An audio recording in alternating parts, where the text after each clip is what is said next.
मावशी ये ना बस. बाहेर गेली होतीस? हो, मी सुहास बरोबर फिरायला गेले होते बाहेर. छान. तुमच्यातले वाद मिटले ना, हे एक बरं झालं. हो ना, सत्यजितनीच समजावलं मला. म्हणाला थोडं समजूतदारपणे घे. मी ऐकलं त्याचं. सत्यजितने समजावलं? हो. आणि आता आपण बघ कसा वागतोय. जाऊ दे ना मावशी, आणखी विचार केलास तर तुलाच त्रास होईल. सोड.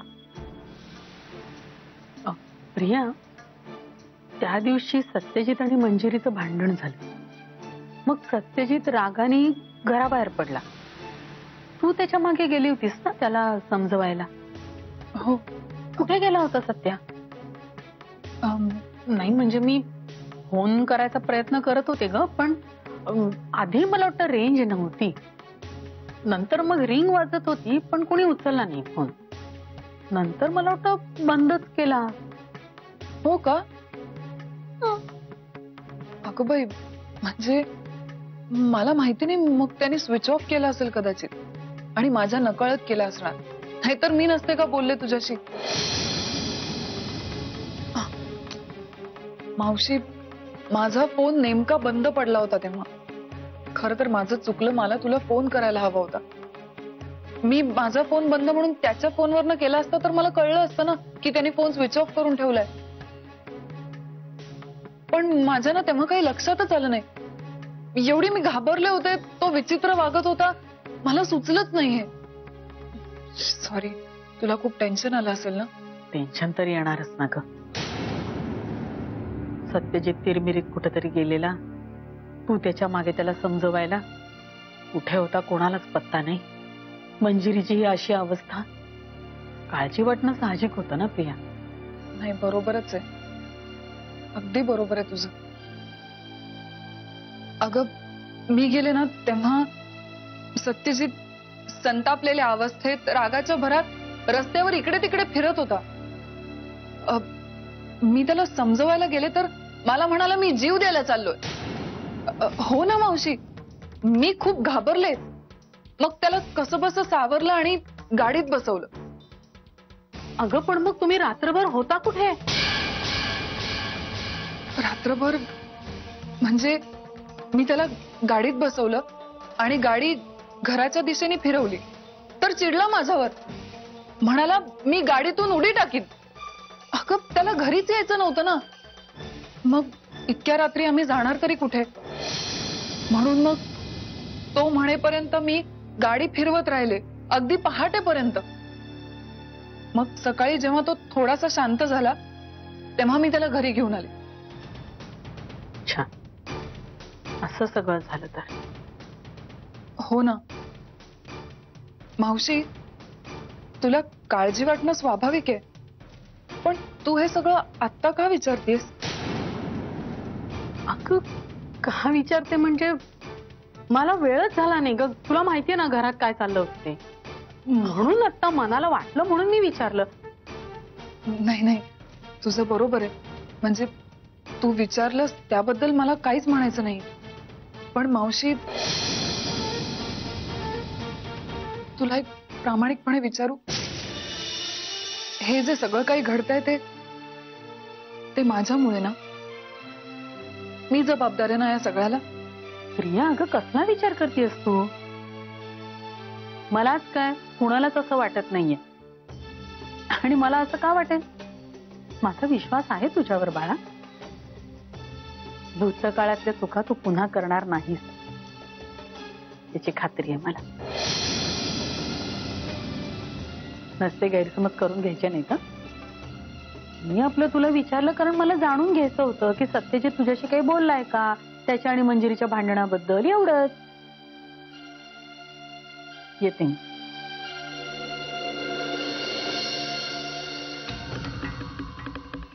चांगुलपणाचा मुखवटा तुम्हा मुधोळकरांपेक्षा जास्त चांगल्या प्रकारे मला चढवता येतो. आणि सर्वात महत्वाची गोष्ट, मी भूतकाळ महत्वाचा मानते. कारण त्यावेळी घडलेल्या चुका सुधारूनच पुन्हा नव्याने डाव टाकता येतात.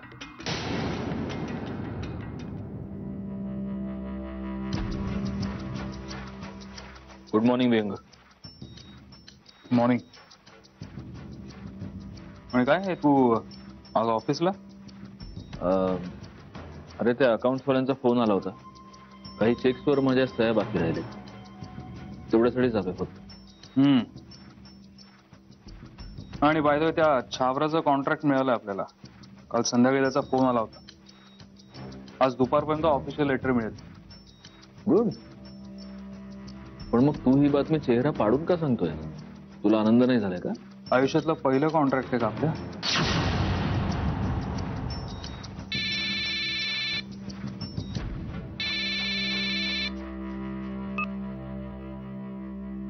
बोल, कशी आहेस? मी बरी आहे. तू कसा आहे असं विचारायला फोन केला. ठीक आहे, चाललंय. चाललंय काय? उगाच उत्तर द्यायचं म्हणून दिल्यासारखं काय करतोस? तू बरा आहेस का सत्यजित?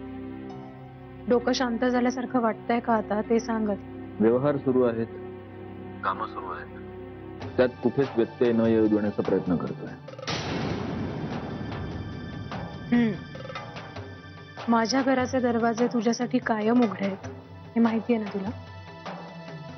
थँक्स. पुन्हा thank you. Sorry. Mister Satyajit Mudholkar, माझ्या मैत्रीमध्ये थँक्यू आणि सॉरी या 2 शब्दांना अजिबात जागा नसते. बरं बरं, ठेवीन मी. एनिवे, आपण नंतर बोलू. बाय. Take care. बाय.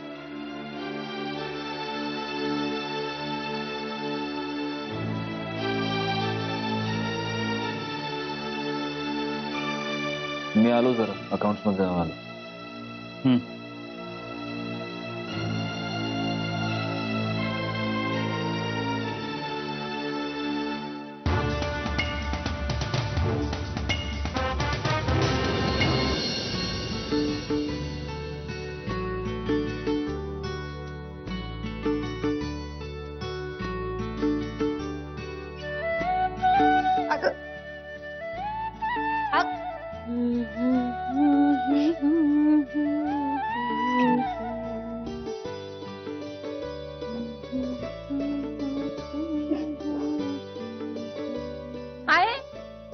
काय ग? कसं असतं ना, म्हणजे काही बायकांनी कामं करून करून ती कामं त्यांच्या इतकी अंगवळणी पडतात की त्या छोटा कामं करायला लागतात.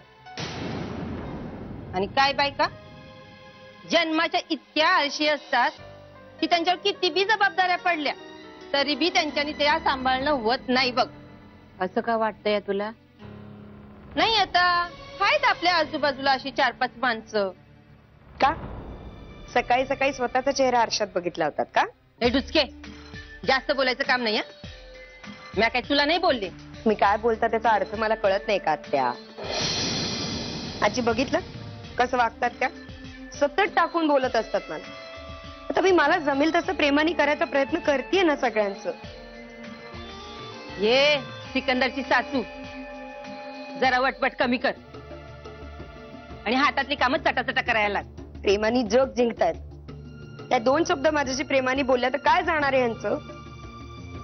आता आई समोर आहे म्हणून बोलतेस अशी माझ्याशी नरमीनं, नाही तर वसा वसा भांडली असती माझ्याशी.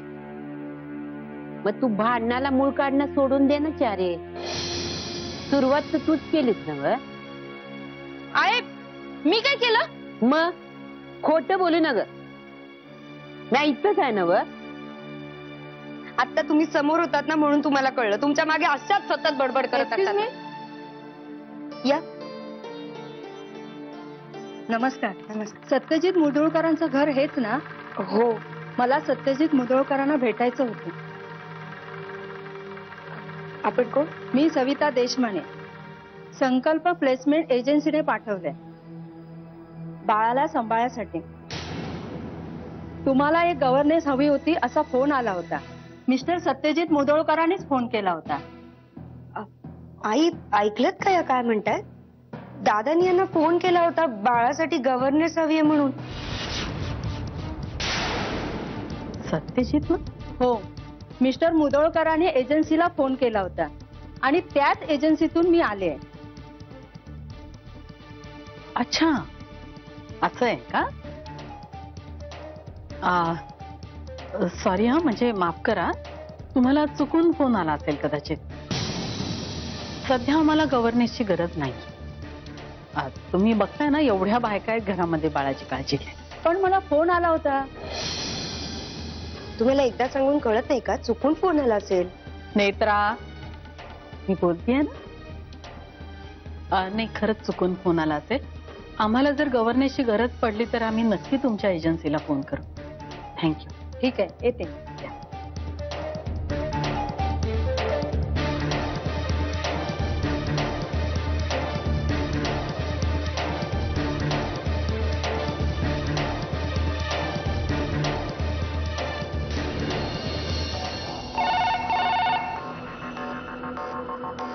हॅलो. हा, पाठवून द्या.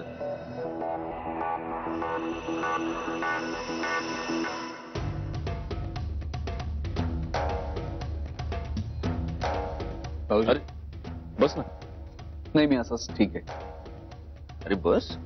नाही, ओके. मला जरा तुमच्याशी बोलायचं होतं म्हणून यावं लागलं.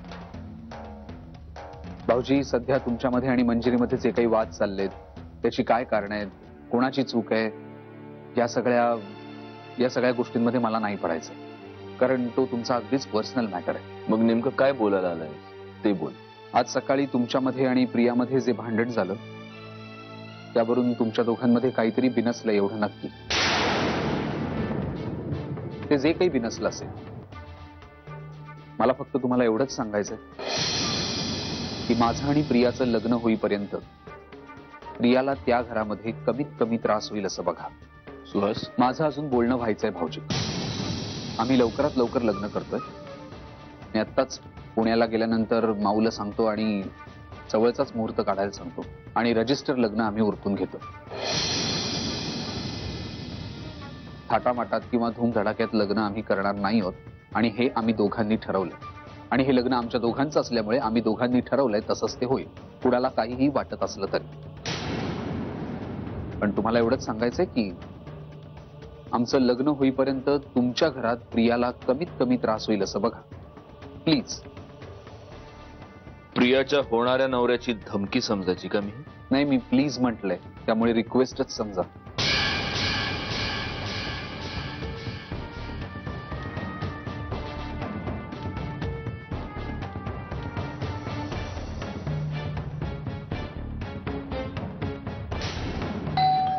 आले आले विहंग. अरे किती घाई करतोस.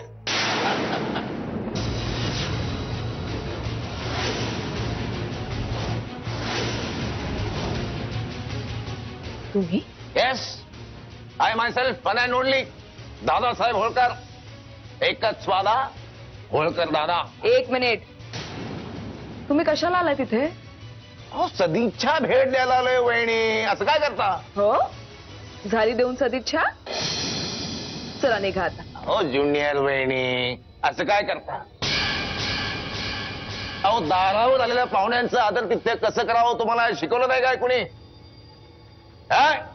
सत्यजित मुधोळकर आमचा शत्रू नंबर 1, तरी सुद्धा आमची मिसेस माय बेटर हाफ त्याचं कसं स्वागत करते एकदा बघा. तुम्हाला शिकवलं नाही का कुणी? विहंग आणि सत्यजितनी आमच्या एक्स मालकांनी तुम्हाला शिकवलं नाही? तुमची ना लायकीच नाहीये तेवढी. संकेत तुम्हीच बघा. ज्युनियर वहिनी doing same mistake again and again. आमची लायकी काढता द्या. अहो, तुम्हाला ठीक येईल पण तुम्हाला आमची लायकी मोजता येणार नाही. For your very kind information junior वहिनी, आमची लायकी म्हणजे द्रौपदीच्या लुगड्यासारखी. It goes on and nobody can count it actually. तुमची जर का बडबड संपली असेल ना तर. इंटिरियर छान आहे, गुड, पण आमच्यापेक्षा थोडे गरीबच आहात तुम्ही. आमच्या घरचं इंटिरियर येऊन बघा. तांबडे बाबाच्या वास्तुविद्या शास्त्रानुसार बांधले अख्खं घर. निघायचं, आत्ताच्या आत्ता इथनं निघायचं. चाल तेव्हा म्हणते ना. ठीक आहे, मी आता माझ्या नवऱ्यालाच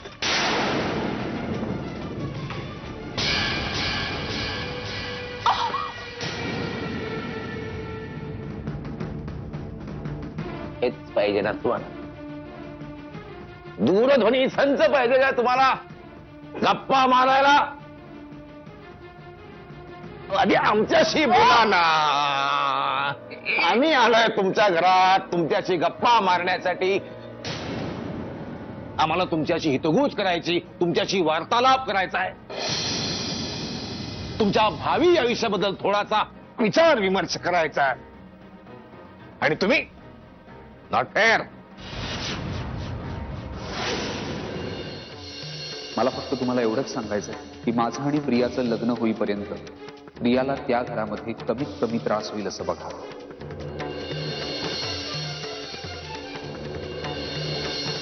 आम्ही लवकरात लवकर लग्न करतोय. थाटामाटात किंवा धूमधडाक्यात लग्न आम्ही करणार नाही आहोत आणि हे आम्ही दोघांनी ठरवलंय. आणि हे लग्न आमच्या दोघांचं असल्यामुळे आम्ही दोघांनी ठरवलंय तसंच ते होईल. कुणाला काहीही वाटत असलं तरी.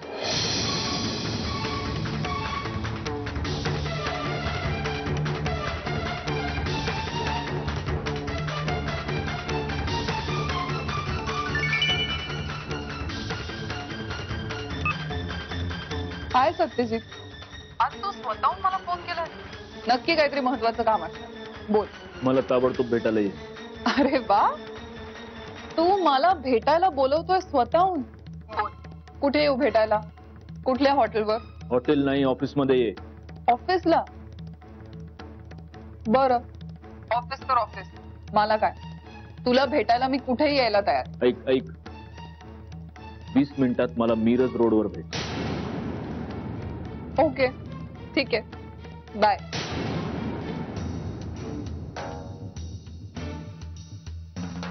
नेत्रा डार्लिंग, ये बस. इथे काय करतेस? आज मला अगदी असं आमंत्रण वगैरे देऊन अगत्याने बसवतेस रूम मध्ये. कारण आज मी खूप खुश आहे ना, म्हणून. का? सत्यजित दादांनी भेटायला बोलवले म्हणून? Netra, bad manner. चोरून ऐकत होतीस ना आमचं बोलणं? चोरून नाही ग, सहज आपलं कानावर पडलं म्हणून विचारलं. हो, कुठे जाणार आहेस दादांना भेटायला? मिरज रोडवर. मिरज रोडवर? इकडे कशाला? काय माहित, सत्यजितला काहीतरी बोलायचं असेल माझ्याशी. पर्सनल, मन हलकं करायचं असेल. प्रिया, तुझं हेच खूप आवडतं मला. म्हणजे रडायला द्यायचा खांदा आणि नंतर करून ठेवायचा वादा.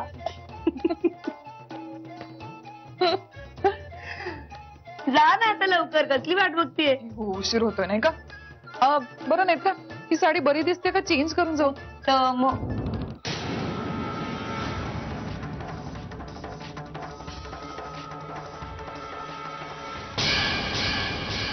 बसाओ बसाओ. तुम्हाला मी हा दूरध्वनी संच देणारच आहे, पण संच इकडे आणि वहिनी तिकडे कशाला पाहिजे? बसा आणि रिलॅक्स व्हा. Feel relax and feel at home. तुमचंच घर आहे. रिलॅक्स व्हा, रिलॅक्स. आता तुम्हाला रिलॅक्स करण्यासाठी मी थोडं गीत गातो, उपशास्त्रीय संगीत. मेरे संग संग आया तेरी यादों का मेला, अकेला गया था मैं, था मैं, था मैं. तिहाई काय ज्युनियर बहीण, आमचा एक जुना खटका. मोतीवाला फ्रेंड प्रिया, तुमच्या घरातली Priya, my ex love life. अलीकडे ते आमच्याशी बोलत नाही, आमचा फोन घेत नाही. आम्ही किती फोन करतो त्यातल्या एकाही कॉलला उत्तर देत नाही. वाईट वाटतं आम्हाला फार. तर आमचं असं म्हणणं आहे की तुम्ही त्यांना फोन लावा आणि ते बोलून घ्या. आम्हाला त्यांच्याशी सांगोपांग चर्चा करायची की क्या हुआ, व्हॉट हॅपन, काय झालं. का असं वागता आमच्याशी? हा? हे बघा, हे असलं काही करायला मला सांगू नका. मला काही ते जमणार नाही. राव, तुमच्याकडे दुसरा ऑप्शन नाहीये. एकच ऑप्शन, फोन अ फ्रेंड. हा, तुम्हाला एकदा सांगितलेलं कळत नाही का? मी तुम्हाला सांगितलं ना, प्लीज तुम्ही चालते मला इथनं जा ना. काय करता हो वहिनी तुम्ही? आता मी तुम्हाला दादा होळकर या सद्गृहस्थाबद्दल थोडक्यात माहिती सांगतो. ज्युनियर वहिनी, दादा होळकर या सद्गृहस्थानं आतापर्यंत अनेक खून मर्डर केलेले आहेत. त्यात त्यांना कधीही शिक्षा झालेली नाही. त्या बदल्यात ते कधीही जेलमध्ये गेलेले नाहीत. त्यांच्या हातून आणखी एक खून होऊ शकतो, तो तुमचाही असू शकतो. त्याबद्दलही त्यांना शिक्षा होणार नाही. एका खुनासाठी एकच शिक्षा असते आणि अनेक खुनासाठी एकच शिक्षा असते. अधिक माहितीसाठी आपल्या पिताश्रींना फोन करा. ते तुम्हाला अधिक माहिती पुरवतील. हवेवर तथापि तुम्ही फोन लावा.